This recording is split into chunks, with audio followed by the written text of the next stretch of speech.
तब मेरी भी हालत खराब होती थी कि मैं ऑप्शनल कैसे चूज करूंगी, ऑप्शनल कैसे चूज करूंगी। टीचर्स के कमेंट्स पे जाके बोलती थी कि सर ऑप्शनल कैसे चूज करें, प्लीज बता दो ना। ऑप्शनल सब्जेक्ट चूज करना बहुत ही ईजी काम होता है। मैंने ले लिया तो मैं इसको रिवाइज कर पाऊंगी या नहीं।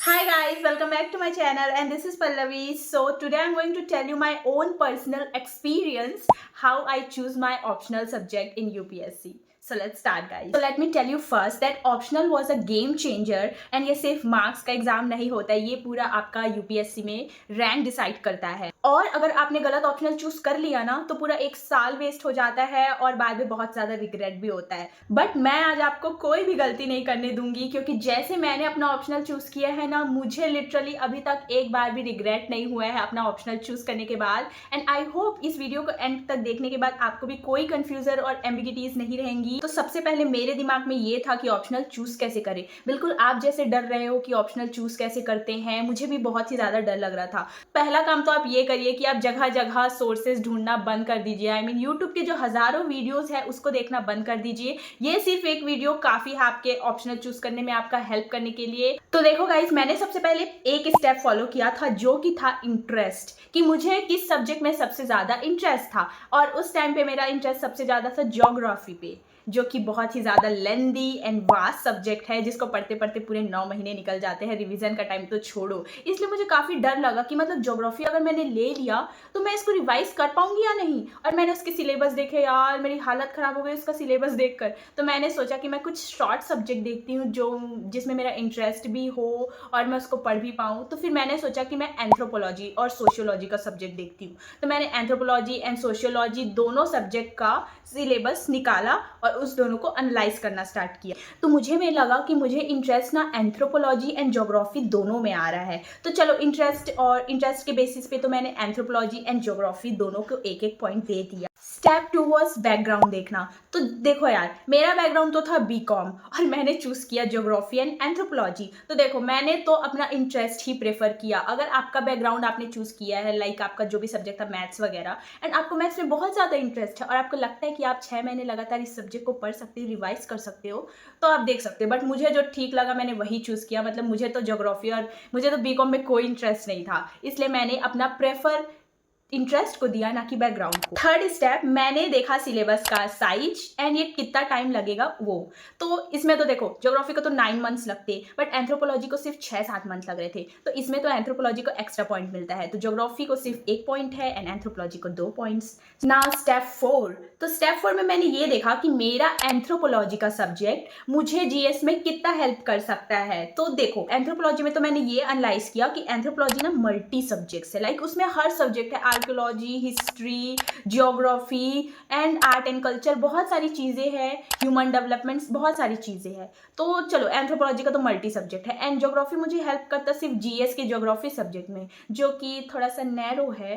तो इसमें भी मैंने एंथ्रोपोलॉजी को ही प्रेफर किया और एंथ्रोपोलॉजी को एक एक्स्ट्रा पॉइंट मिलता है। स्टेप 5। तो अब मैंने इंटरेस्ट वगैरह तो देख लिया, बट ये भी देखना तो ज़रूरी है ना कि इस सब्जेक्ट के रिसोर्सेज अवेलेबल है या नहीं। अगर इसकी अच्छी खासी कोचिंग नहीं मिली, अगर इसके अच्छे बुक्स एंड नोट्स नहीं मिले, तो मैं क्या फ़ायदा इसको ऑप्शनल चूज़ करके। तो सबसे पहले तो मैंने ये देखा कि कौन से इंस्टीट्यूट से और कहाँ से मुझे ऑनलाइन ही अच्छे से कोचिंग मिल सकता है, कौन से सब्जेक्ट में, और कौन से सब्जेक्ट में मुझे बेटर नोट्स एंड बुक्स मिल सकते हैं। तो मुझे ज्योग्राफी एंड एंथ्रोपोलॉजी दोनों में ही बहुत ही अच्छे रिसोर्सेज मिल रहे थे, तो हियर तो मैं दोनों को ही एक एक पॉइंट देना चाहूँगी।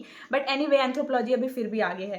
अब आप लोग कहोगे कि मैं एक सब्जेक्ट को ज़्यादा वेटेज दे रही हूँ, तो बिल्कुल सही सोच रहे हो, क्योंकि मुझे जो ज़्यादा बेटर लगेगा मैं उसी को वेटेज दूंगी ना। अब देखते हैं स्टेप 6। तो स्टेप 6 है स्कोरिंग। अब देखो यार, आप ऑप्शनल चूज कर रहे हो और अगर वो स्कोरिंग ही नहीं है तो क्या फायदा ऑप्शनल लेने का। मतलब इंटरेस्ट के बेसिस पे सिर्फ और सिर्फ हम अपना फ्यूचर डिसाइड नहीं कर सकते हैं। अगर हमें हार्डवर्क करने की जरूरत है तो वो भी हम करेंगे। तो मैंने ना सिंपल सी चीज किया, मैंने बस टॉपर्स के मार्क्स देखना स्टार्ट किए कि एंथ्रोपोलॉजी में हाईएस्ट मार्क्स कितना गया है और लोगों में ट्रेंड कितना है। आई मीन ट्रेंड कितना चला है कि एंथ्रोपोलॉजी वालों को कितना मार्क्स मिलता है, ज्योग्राफी वालों को कितना मिलता है। तो मैंने एनालाइज किया कि यहाँ एंथ्रोपोलॉजी को तो बहुत ही टॉपर्स प्रेफर कर रहे थे एंड एंथ्रोपोलॉजी में मार्क्स एंड स्कोरिंग भी अच्छी खासी गई थी, लाइक 300 प्लस गया है भाई, 300 प्लस, और 340 तक से गया है मार्क्स। तो मैंने सोचा कि यहाँ भी एंथ्रोपोलॉजी को ही वेटेज दे दूँ, तो यहाँ भी मैंने एंथ्रोपोलॉजी को ही एक पॉइंट देती हूँ। इन सभी पैरामीटर्स को फॉलो करने के बाद मैंने लास्ट में ये डिसाइड किया, मतलब मैंने प्रैक्टिकली देखा यार, मैंने ना आइडियल चीज़ें नहीं सोची। ज्योग्राफी में ना 9 मंथ्स टाइम लगते,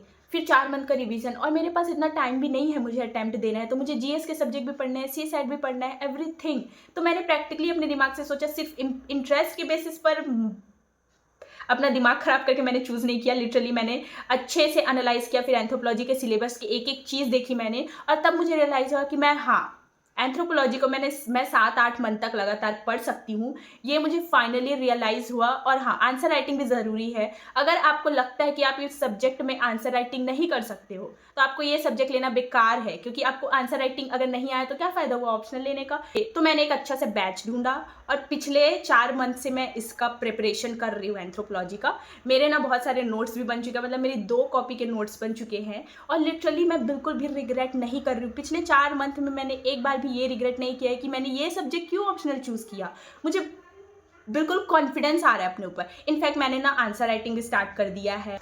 So this was my journey of choosing anthropology, guys. Literally, optional subject choose करना बहुत ही ईजी काम होता है। बस आपको दिमाग और अपने इंटरेस्ट के हिसाब से सोचना पड़ता है। मुझे इतना बड़ा हवा बना के रखा था ना कि ऑप्शनल कैसे चूज़ करेंगे, ऑप्शनल कैसे चूज़ करेंगे। किसी भी टॉपर्स को आप ब्लाइंडली फॉलो मत करो। आपको कोई ज़रूरत नहीं है किसी की बातों में आने की और किसी से इन्फ्लुएंस होने की। आपको सिर्फ अपने दिमाग से सोचना है, लॉजिकल रीजनिंग से।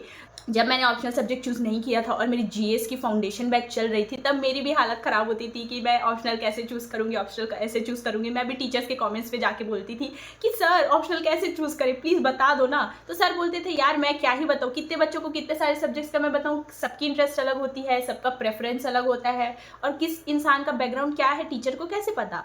इसलिए मैंने एआई का यूज़ किया, काफ़ी जगह रिसर्चेस की, यूट्यूब पे देखा कि ऑप्शनल कैसे सर्च करते हैं, ये करते हैं, बट यूट्यूब पे मुझे कोई आंसर नहीं मिला। लिटरली मैंने 10 वीडियो देखे होंगे यूट्यूब के, और उससे मुझे कुछ भी समझ नहीं आ रहा था ऑप्शनल सब्जेक्ट कैसे चूज़ करूँ। एनीवे, अगर आपको ऑप्शनल के सारे सिलेबस स्टेप बाय स्टेप एक सिलेबस चाहिए, और ये जानना है कि एंथ्रोपोलॉजी में क्या क्या सब्जेक्ट्स होते हैं, कितना स्कोरिंग रहता है, कितना ओवरलैप करता है जीएस के सब्जेक्ट से, सभी चीज़ जानना है, तो आप मेरे चैनल को सब्सक्राइब कर दीजिए और कमेंट में ज़रूर बताना। मैं नेक्स्ट वीडियो अपलोड कर दूंगी एंथ्रोपोलॉजी का पूरा सिलेबस जिसमें होगा।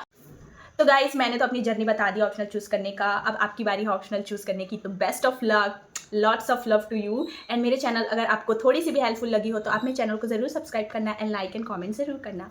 Okay, bye.